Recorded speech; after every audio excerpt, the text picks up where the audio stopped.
അമ്മയുടെ ബ്ലൗസും മാലുവിന്റെ പെറ്റിക്കോട്ടും എന്ത് മാച്ച് എന്നറിയോ എനിക്ക്. എന്തെങ്കിലും മാന്തണത് പേനുണ്ടാവും എന്ന് നോക്കട്ടെ. അങ്ങോട്ട് നോക്ക, പേനിരിക്കുന്ന മോത്താണോ? നമ്മൾ തമ്മിൽ ഇത്രയും പെട്ടെന്ന് ലവ് ആവുമെന്ന് ഞാൻ വിചാരിച്ചില്ല. സത്യം പറഞ്ഞ അമ്മാമനെ കണ്ടത് മുതല് എനിക്കിന്റെ മുത്തശ്ശിന് ഓർമ്മ വരിക.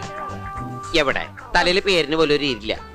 അമ്മാമ്മയുടെ തലയ്ക്ക് ചൂടായതുകൊണ്ട് പേനൊക്കെ ഇറങ്ങിപ്പോയിട്ടുണ്ടാവും. ഈശ്വരാ, ദേ കിടക്കണ മത്തങ്ങ പോലൊരു സാധനം. ചുടിച്ചോര കുടിച്ചിട്ട് മയങ്ങുക. ഇവിടെ പാടാ. പേൻ കാണണമെങ്കിൽ എൻ്റെ അമ്മയുടെ തലയില് മുടിയൊന്ന് മാറ്റിയ മതി. പേനിന്റെ ചാകരയാ ചാകര. ആ ചാകര ഞങ്ങളുടെ കടലിലുണ്ടായിരുന്നെങ്കിൽ എനിക്കെന്റെ മാലുവിനെ വിട്ട് പോരണ്ടായിരുന്നു. നിന്റെ മാലുവിനെ നിനക്ക് അത്രക്ക് ഇഷ്ടായിരുന്നു? ഇഷ്ടായിരുന്നു, ഒരുപാട് ഇഷ്ടായിരുന്നു.